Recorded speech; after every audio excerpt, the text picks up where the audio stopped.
Zap Crypto. Tous les jours, toute l'actu crypto au même endroit. Et pour me soutenir, abonne-toi et active la cloche pour ne pas manquer le prochain Zap Crypto. Bonsoir la cryptosphère. Comme d'habitude, on commence avec le Fear and Greed Index. Aujourd'hui à 34. Dans la peur, le Social Index toujours bloqué à fond sur Up et le Market Order Flow actuellement dans le neutral. Avant de vous quitter, je vous mets un court extrait de la chaîne Café du Coin qui vous propose un super concours cette semaine. On vous fait gagner un Ledger. Comment, vous allez me dire? Ça va être très simple. Pour le gagner, il y aura que quelques étapes très faciles à suivre. Et vous savez quoi? On va même vous faire un tuto tout de suite. Pour commencer, rendez-vous sur la page YouTube du Café du Coin. Mettez le pointeur de votre souris sur ce fabuleux bouton qui s'appelle s'abonner. Utilisez votre fabuleux doigt pour cliquer sur le bouton. Rendez-vous ensuite sur la page Twitter du Café du Coin. Une fois sur la page Twitter, vous allez voir le fabuleux tweet du concours. Il te suffit simplement de liker. Mais si tu retweets, t'as une chance supplémentaire de gagner. Et si tu tags 2 amis en commentaire, t'as 3 chances supplémentaires. Ça serait vraiment bête de s'en priver. Le tirage au sort aura lieu fin de semaine. Et si tu es l'euro gagnant, bravo à toi.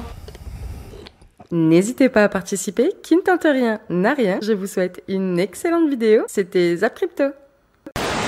Selon moi, on est en bear market sur le Bitcoin tant aussi longtemps qu'on dépasse pas les 28 000 $ sur le Bitcoin. Donc, à quoi est-ce que je m'attends? Bon, ça reste la même chose. Je m'attends à voir encore une consolidation qui va durer encore quelques semaines. Parce que qu'est-ce qu'on veut voir si on regarde les choses ici? C'est qu'on veut que le Bitcoin forme une bonne base pour pouvoir aller plus haut par la suite. Et voici des exemples de bonnes bases de si on met le Bitcoin en logarithmique et en une semaine. On a eu une bonne base ici, lorsqu'on s'est tradé de côté en 2015, là, pendant plus de pratiquement une année, qu'on s'est tradé de côté juste ici. Et ça l'a permis par la suite, la base était tellement solide, les baleines avaient accumulé qu'on a eu une montée qui a duré plus de 750 jours comme on voit ici. Ensuite de ça, on a eu une belle base qui s'est formée en 2018-2019, qui a duré à peu près 140 jours si on regarde ça ici. Donc la base était plus petite que qu'est-ce qu'on a vu en 2015 et ce qui a fait en sorte qu'on a eu quand même une belle montée pour la suite des choses, mais après on a eu besoin de consolider de nouveau avant qu'on ait la montée vers les 60 000 $. Donc plus la base va être longue et qu'on reste dans un canal de côté, plus le Bitcoin va avoir de force pour une prochaine montée. Et si on se met à monter rapidement tout de suite, il y a des chances qu'on revienne tester les bas là, dans les prochains mois. Donc, si on veut une montée qui est persistante, idéalement, il faut avoir une base qui dure quand même plusieurs semaines. Alors, par contre, sur le weekly, eh bien, la semaine dernière, tu constates qu'on a fait ce qu'on appelle, ce que je t'en ai déjà parlé, un spinning top. Ce spinning top, c'est une bougie d'hésitation. Le marché connaît un moment de flottement. On a voulu descendre à 20 729, donc les vendeurs ont essayé de faire chuter le cours, les acheteurs ont essayé de faire monter le cours et on a fait un haut plus haut que le précédent. Par contre, on a fait un bas équivalent au bas précédent. Donc théoriquement, on repartirait dans une petite tendance de fond haussier. Maintenant, c'est léger, donc il faut rester très prudent. D'ailleurs, aujourd'hui, tu vois bien que la semaine, elle est vraiment très basse. Alors, tu vois que sur le RSI, par contre, sur le weekly, ce qui est vraiment sympa, c'est que on est dans une petite tendance haussière aussi, tu vois. Et là, on va venir se poser dessus et peut-être repartir à la hausse. Et alors, le MACD, ça fait un moment quand je t'en parle, hein, regarde bien, le MACD s'est encore rapproché. Donc, le signal s'est encore rapproché de son MACD. Donc, le signal, c'est la ligne bleue et le MACD, c'est la ligne orange. On voit vraiment que les histogrammes sont vraiment en train de diminuer et de peut-être arriver dans la zone neutre. S'il passe au-dessus de 0 et qu'on ait un golden cross, enfin on a un golden cross ici forcément, parce que quand ça passe au-dessus de 0, t'as un golden cross, on a une chance de voir un petit rallye sur le Bitcoin. Quand je dis un petit rallye, faut rester prudent. Pourquoi? Regarde, aujourd'hui, eh bien, les vendeurs ne sont pas contents. Donc ce qui s'est passé cette semaine dernière, on a descendu jusque 20 712, on est monté jusque 24 705 et au final, on a fermé à 23 295. On a fermé au-dessus de cette fatidique ligne rouge que je vous en parle depuis un petit moment, ce qui s'appelle la moyenne mobile 200 périodes sur du weekly, qui est très importante. Mais les vendeurs sont pas contents et cette semaine-ci, ils essayent de mettre toute leur force pour faire chuter le prix du Bitcoin. Le truc qui est important à regarder, c'est ça. Tu vois que le volume, ça va, c'est pas non plus la fin du monde, mais bon voilà. Va falloir vraiment voir que cette semaine, les acheteurs arrivent à garder le prix du cours au-dessus de la moyenne mobile 200. Si on y arrive, on pourrait repartir sur une période haussière pour le Bitcoin avec une target qui, pour moi, devrait être ici, voilà, à la clôture, à 26 636, voire peut-être ici, 26 951 $. Bon, on commence à les voir, ces vendeurs à découvert, se mettre en position. Ici, vous avez le funding qui commence à se déprécier, je vais l'agrandir, on le verra beaucoup mieux. hop, comme ceci. On a un funding qui est complètement décroissant ici. On repasse entre guillemets, dans un funding négatif. Ici, il y a des petits pics de funding. Je pense que c'est nos amis au CAC qui poussent un petit peu ce marché-là. On a un ratio long short qui commence à se redéprécier, donc en faveur des longues, donc c'est pas forcément positif.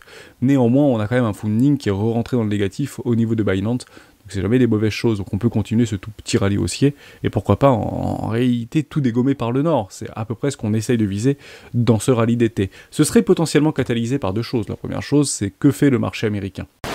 On passe maintenant sur l'analyse de l'Ether contre le dollar et on commence bien évidemment par le mensuel. Et première chose intéressante à noter sur le mensuel, à la différence de Bitcoin, c'est que regardez, on a clôturé au-dessus de l'EMA 50. Alors c'est très léger, mais la clôture est bien là, 1676$ pour le mois de juillet.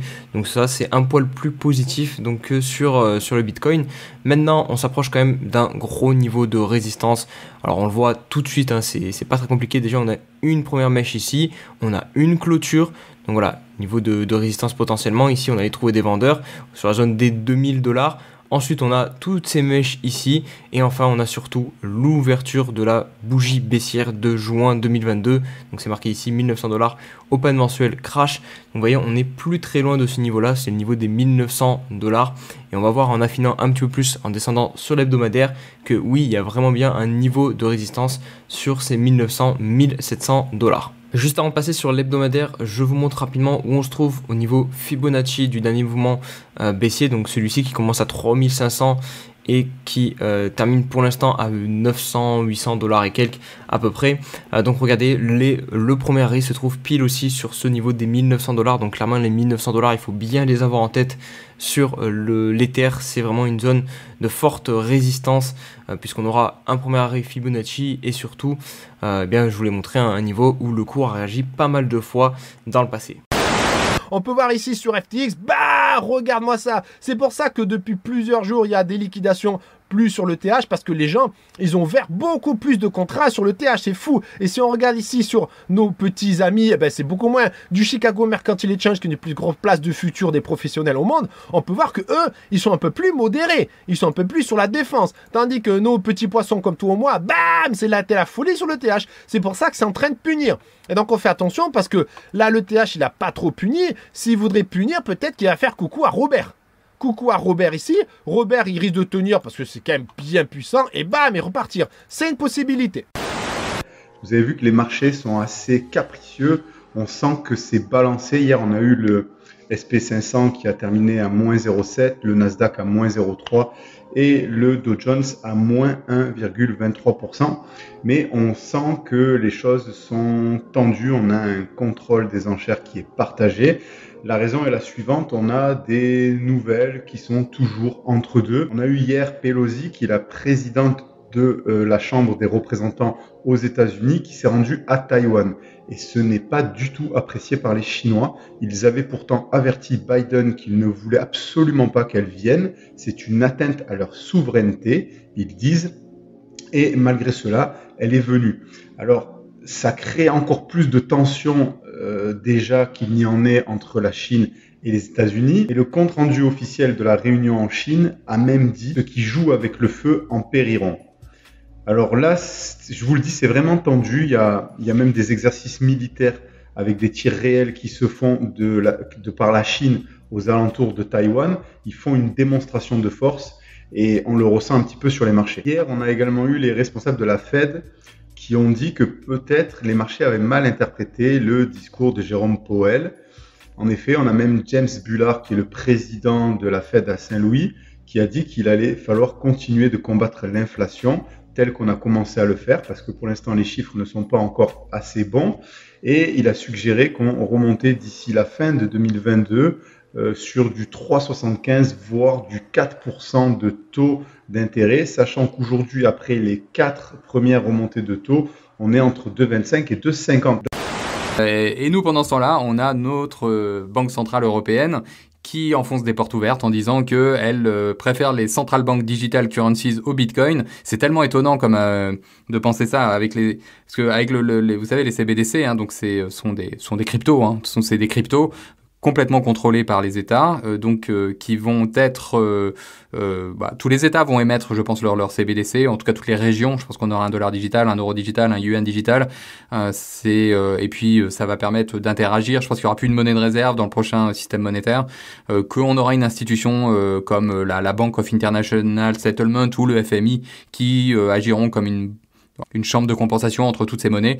Bon, bref, en tout cas, évidemment, ils auront toutes vos data avec ces CBDC, tout ce que vous faites avec votre argent, ils nous tiendront encore plus qu'actuellement. Donc, sans blague, ils préfèrent les CBDC au Bitcoin, qui est complètement décentralisé, sur lequel ils n'ont aucune prise. Effectivement, merci la Banque Centrale Européenne. Bon, en tout cas, ça va, c'est clair que ça va arriver, et ça devrait arriver d'ici 2-3 ans. On cause, mais au final, pendant ce temps-là, le premier stablecoin en euros, il va être américain. Ouais. Comment, enfin, c'est juste débloquant, en fait. Ouais. Et combien de temps on a, tu sais, on dit souvent pour le climat, on a 3 ans pour sauver le climat, etc. Qu'on a combien de temps pour sauver le tissu économique et la souveraineté monétaire ou la puissance monétaire de l'Union européenne par rapport à la crypto, sachant que les Américains, ils sprintent devant, quoi. Non, mais... un stablecoin euro backé par du dollar. Non, mais c'est pour vous... mais t'as raison, et donc c'est comprendre, du coup, la stratégie, quand même, qu'il y a derrière. C'est que c'est pas anodin, c'est pas juste pour se faire un peu d'argent, c'est parce que derrière ça, il y a un vrai enjeu mondial de souveraineté monétaire, souveraineté digitale, tout ça. Et donc, combien de temps est-ce qu'il reste? C'est maintenant. Pour moi, c'est vraiment dans les tout prochains mois, toutes prochaines années, parce que une fois que ces bases-là sont mises, pour aller les déloger et pour changer ça, ça va être extrêmement compliqué. Et donc, ouais, je vais pas te dire que je suis un grand optimiste. Je pense qu'on doit, de toute façon, faire tout ce qu'on peut. Donc, voilà, ce sera toujours mieux que rien. Donc, je suis pas du tout désespéré. On va se battre, mais c'est inquiétant, hein. On reste dans le secteur des cyberattaques avec des hackers nord-coréens qui seraient en train d'infiltrer des projets crypto. En gros, ce qui serait en train de se passer, c'est que des hackers nord-coréens seraient en train d'usurper l'identité d'autres personnes en copiant leur CV pour postuler à des offres d'emploi en télétravail dans le secteur crypto. Et le but serait ici d'avoir accès aux opérations internes des projets afin d'avoir des informations précieuses qui leur permettraient de prédire les tendances à venir dans le secteur crypto et en particulier sur le développement du réseau Ethereum et les projets NFT. À savoir que la crainte principale est ici que si ces attaquants parviennent à des positions de core développeurs, ils pourraient ainsi influencer ces projets pour le meilleur comme pour le pire. Alerte générale sur le réseau Solana, gros hack en cours depuis 2 heures, heure française. Une attaque massive semble avoir été lancée, ils sont en train de vider les portefeuilles, fantômes, et Sople semble être tout simplement les premières grosses victimes de ce hacking. En gros, plus de 8000 wallets ont été piratés, se sont fait vider, ce qui représente à peu près 6 millions de dollars. Et ce qui est le plus inquiétant avec ça, c'est qu'ils ne savent pas d'où ça vient. Et ça, c'est dramatique. Les équipes travaillent évidemment sur le sujet, elles essayent de trouver évidemment le problème, mais ça n'a pas l'air d'être clair et le hack continue. Actuellement, 4 adresses identifiées sont a priori celles des hackers et aux dernières nouvelles, a priori aucune faille n'aura été détectée sur ces fameux wallets. Malgré tout, les wallets se font siphonner. Donc là, il va falloir vraiment trouver, c'est quand même très grave évidemment pour la blockchain Solana et c'est évidemment pas la première faille, sauf que cette fois, cette faille elle n'a pas été exploitée par des gens honnêtes, mais malheureusement par des pirates qui sont en train de vider le compte des utilisateurs. Il y a une investigation comme quoi certaines plateformes, Solsea ou Magic Eden, seraient également la cause de ce piratage, mais les intéressés pour le moment ne confirment absolument pas. Je viens de perdre tous mes Solana. Eh bien, c'est ce que j'aurais pu vous dire si je n'avais pas déjà tout transféré sur mon Ledger. Et si toi aujourd'hui tu te dis tiens je n'arrive pas à gagner de l'argent, eh ben il y a un élément, il y a un effet de levier qui est souvent négligé et qui est hyper puissant, qui est peut-être même plus important que de savoir gagner de l'argent, mais c'est de savoir ne pas en dépenser et ne pas en dépenser inutilement. Donc le plus important, je pense, c'est pas combien tu gagnes, mais c'est combien tu dépenses. Car il y a des personnes qui peuvent gagner le SMIC aujourd'hui avec 1400 € et économiser 200 € et tu as des personnes qui peuvent gagner 4000 € par mois et être déficitaire de 200 € et ce à chaque mois. Donc ne réfléchis pas à combien tu gagnes mais combien tu dépenses. aussi, on a MicroStrategy ainsi que Michael Saylor plus précisément qui a choisi de se rétrograder du poste de PDG de sa propre compagnie. On a pas mal de fun en ce moment déclarant ou plutôt que MicroStrategy compte vendre tout leur Bitcoin, mais je pense qu'il devrait tout de même avoir assez de part de sa société, parce que ouais, il va tout de même rester président de MicroStrategy, on s'y méprend pas, donc il a sûrement toujours assez de pouvoir afin de s'assurer que le Bitcoin ne peut pas être vendu. Du coup, si vous pensez qu'on va se faire dumper énormément de Bitcoin sur la tête car Michael Saylor vient de renoncer à son poste de PDG, non, je pense pas, on dirait pas que ce soit le cas quand on se renseigne un petit peu, mais en tout cas, quoi qu'il en soit, c'est un choix super intéressant qu'il vient de faire. Il va se concentrer, je pense, uniquement sur le côté Bitcoin du business de MicroStrategy en quelque sorte. Sans transition, on a un nouveau bridge qui a été victime d'une attaque. Et pour rappel, un bridge est un smart contract qui permet de transférer des cryptos entre deux blockchains en bloquant les jetons originaux et en émettant un équivalent de ce jeton qui est compatible avec la blockchain réceptrice. À savoir que ces fameux bridges sont victimes de nombreuses attaques depuis plusieurs mois, et aujourd'hui c'est le pont d'Ethereum vers d'autres blockchains qui se nomme Nomad qui a été attaqué. Et le problème avec ce smart contract est qu'il possédait une faille qui permettait à n'importe qui de récupérer les fonds bloqués, mais au contraire des attaques que l'on a déjà vues dans le secteur de la DeFi, ici il n'y a pas eu un seul attaquant car il y aurait eu 41 adresses qui ont exploité la faille, et ils ont ainsi siphonné la quasi-totalité du bridge avec l'équivalent de 190 millions de dollars qui ont été dérobés en l'espace d'une heure, faisant ainsi de cette attaque la 5e plus importante du secteur DeFi. Et comme l'attaque a été réalisée par plusieurs personnes, les équipes derrière le pont Nomad vont avoir beaucoup de difficultés à récupérer les fonds, et il y a déjà des attaquants qui ont migré les fonds vers l'outil Tornado Cash, mais on a quand même quelques attaquants qui sont rentrés en contact avec l'équipe pour leur restituer leurs fonds, alors que le projet promet une prime de 20% pour la restitution des fonds volés.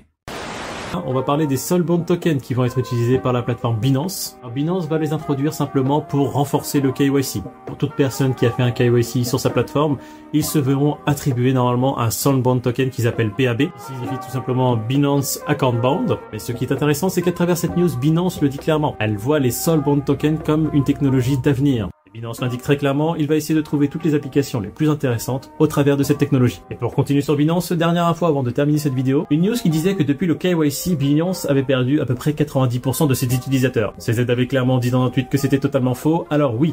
Depuis le KYC, il y a une grosse partie des liquidités qui ont cessé d'être présentes sur Binance.